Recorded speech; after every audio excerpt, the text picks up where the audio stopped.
But if you do not go mad, if they don't drive you mad, if you don't move mad in the bank, I mean, you hear of stories where people get naked at the bank for their own money. Like, they have to now strip. The truth about why lots of Nigerians are risking it all to Japa, okay, even when things are going on well for them. I know how many people told me, why did you leave Nigeria? You were better off in Nigeria. You had a business. Your husband had a business. You had a good life.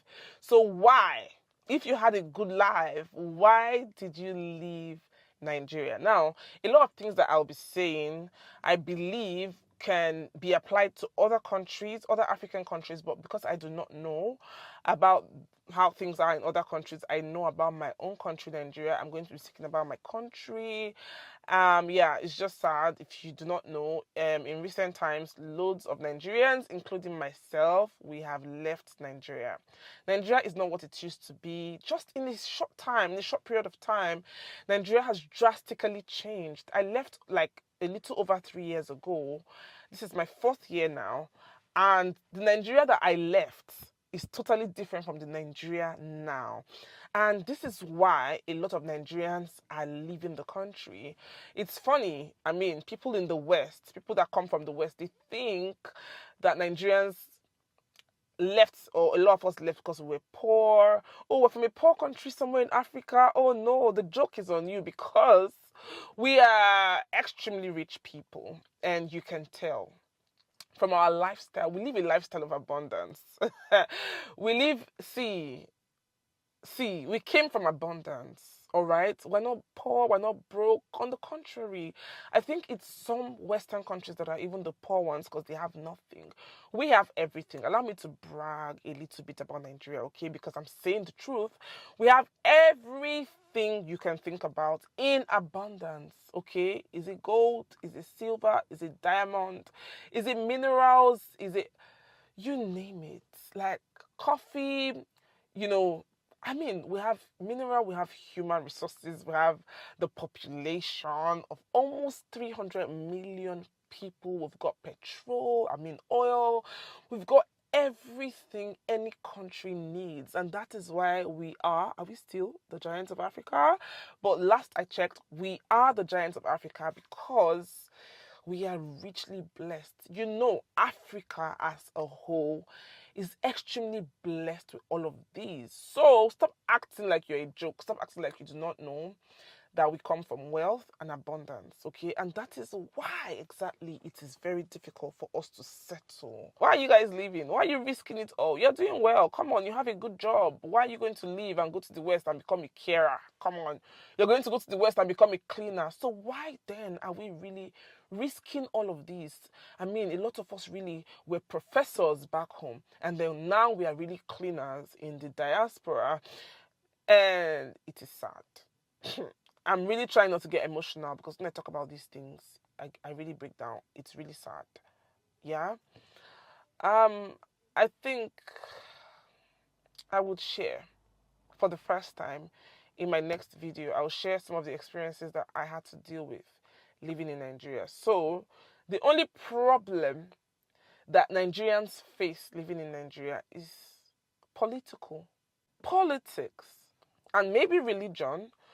I'm going to sit down and film a video to share how traumatic it was growing up in Nigeria at some point in my life. But it has to do with politics, okay? Because of how rich we are, a group of people have decided that, oh, this wealth of this nation is too much, and we have to share it only amongst ourselves and isolate the people. All right? So a group of people that call themselves our leaders now do things to us that are inhumane just to share, just to get a part of what we have as a country. And it's crazy. You see that one person is going to steal 80 trillion naira. One person. One person will steal 500 million naira. One person will steal 40 billion. And they just keep stealing and stealing and not doing what they were elected to do. And it affects the country, it affects the people. And because we're happy people, we're very hardworking people. We still try to, survive like that. We still try to do what we can. We elect people, but they do nothing. Absolutely nothing. So an average Nigerian provides electricity for himself, provides water, provides security, provides health care.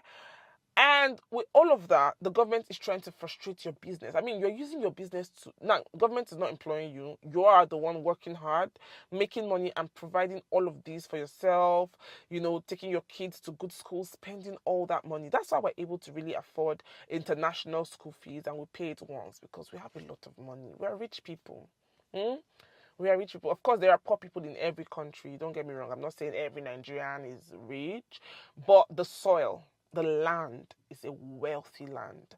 And obviously, I don't want to go into how people from the West invaded that land and they still benefit from this thing that we're talking about. That's why we're not leaving their countries. When they say, oh, come and live, we're not going anywhere because you didn't leave our own country alone and our resources. You didn't leave it alone, so we're not going to leave your country too.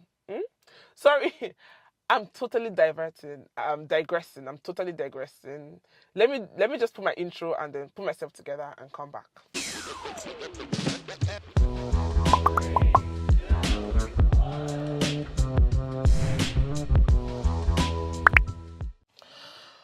Ooh, wooza. All right.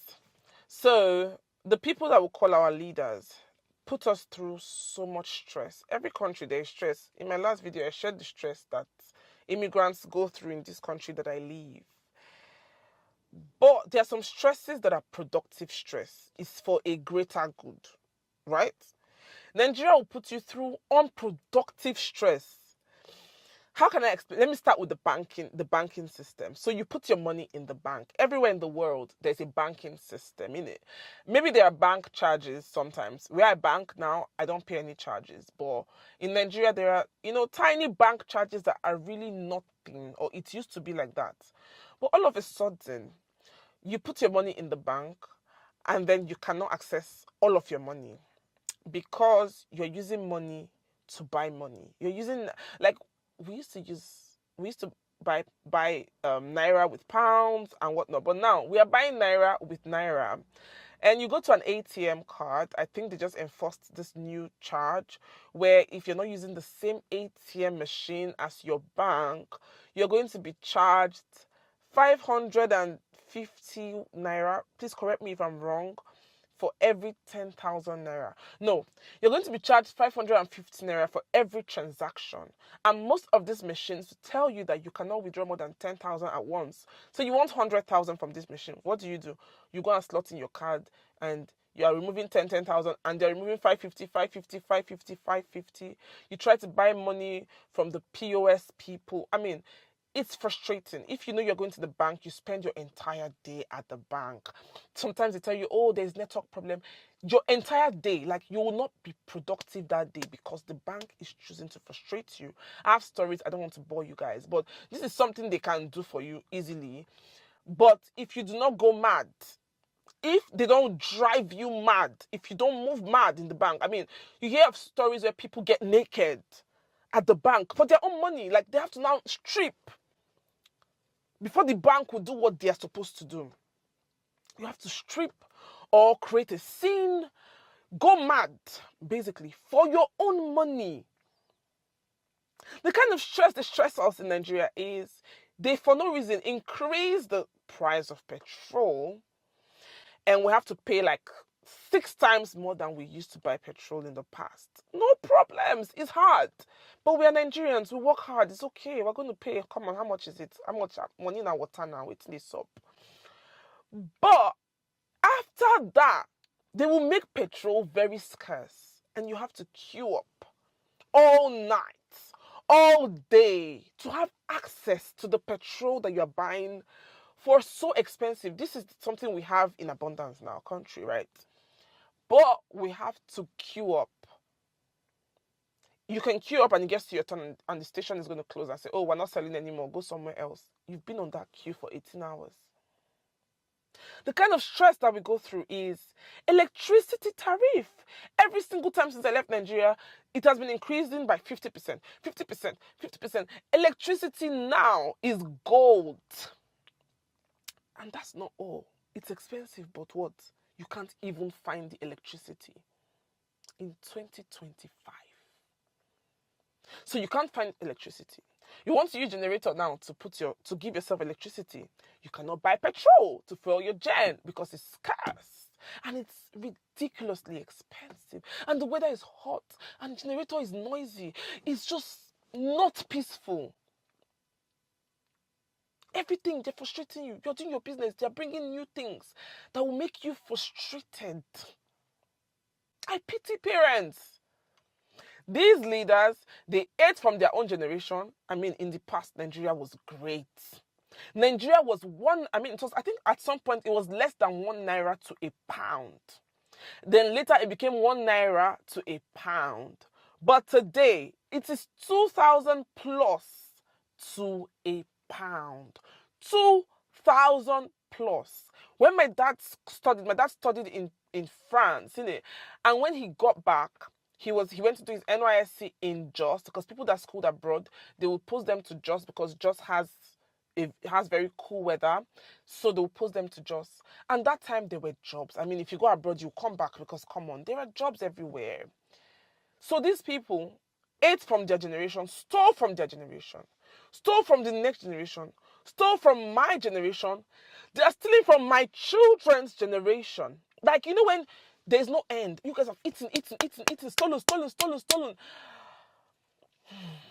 And now, parents now pay big money to train their children in school. The reason we go to school is what? So that we can come out and start your career, get a job, do something for yourself. At least that was the system that we used to have in Nigeria. After school, you get a job and stuff. Now, you train your kids in school. They go for their NYSC like my dad did and like I did, right? Obviously, when you're doing your NYSC, you should be able to cater for yourself financially to an extent, because the government is supposed to be paying you and your PPA is supposed to be paying you as well. But now parents sustain their kids in uni, sustain their kids during NYSC because the government is paying them nothing, right? After NYSC, parents are still sustaining their kids, children of 28, 29, 30. Parents don't have rest. These people have stolen from our parents. Our parents are still catering to their children in their 30s. It is a lot. And if you talk, what happens? If you talk, what happens? The same Nigerians will come for you. Same people. They will come for me today. They will say, I'm spoiling the country. I'm not spoiling the country. I'm proud to be Nigerian. I never wanted to live abroad because I love Nigeria so much. Oh, God. I'm sorry. I just put on this clothes. I didn't realize this was here. Sorry, guys. Sorry. All right. Parents are going through so much. There's no rest. You train children from nursery 1, from play class to university, and you're sustaining them because because you had a better opportunity. You're probably working for the government because your time, Nigeria was good, so you have a better opportunity than your children.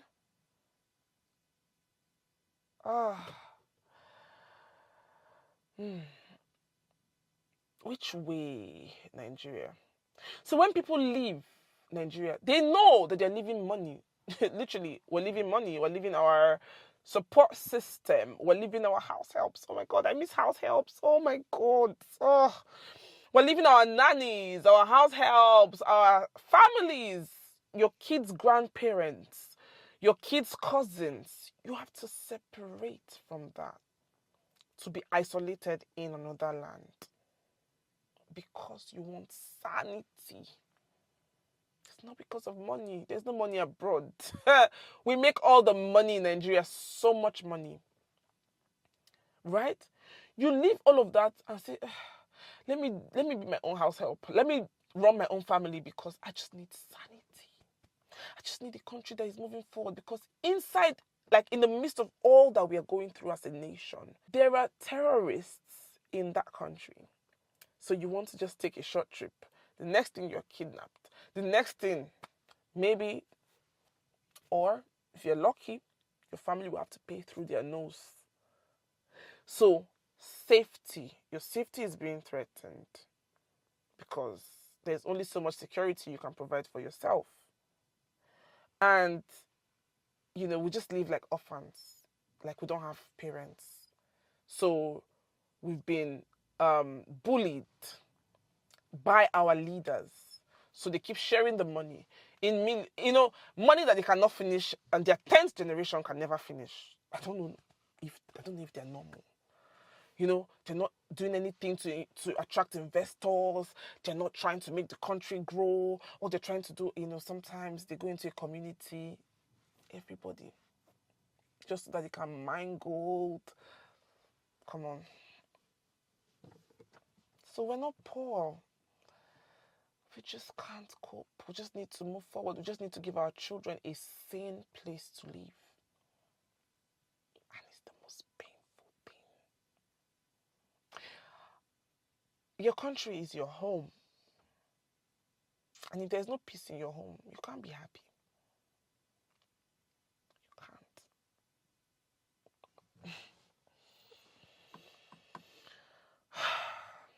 We've all left the country for them, but we still have families back home. Did we do the right thing? Maybe not, but we cannot die, because if we die, nothing is going to change. But which way? Obviously, I'm not bashing Nigeria. Every country goes through a lot. But for Nigeria, it's painful because you have the potential, you have everything, you have the resources, you have the manpower, you have so many creative minds. People make cars with things around, and the cars are moving without petrol, but the government will not invest in that person. They don't, like, all they're after is, what can I put in my mouth? What can I take for my family? Sad.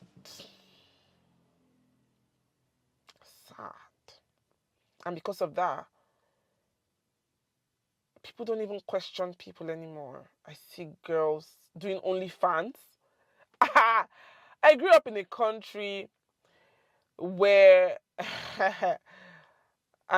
discipline was the order of the day. Your parents would discipline you. Your neighbors would discipline you. Everybody would discipline you. But now, young children don't have respect. I don't want to go into details, bruh. Should we start talking about the health system? I'm not about to get emotional.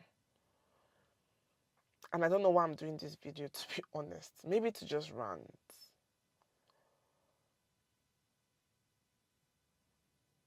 But our children will see this video and know that there was a time where we just all had to leave. For them. But we want Nigeria to be better, so that they can at least experience Nigeria. Because there's so much beauty. Good weather. I know the weather is hot now. People are complaining. But, ordinarily good weather compared to the West. Good people, delicious, amazing food, massive houses, money. There's just a lot. And, the culture.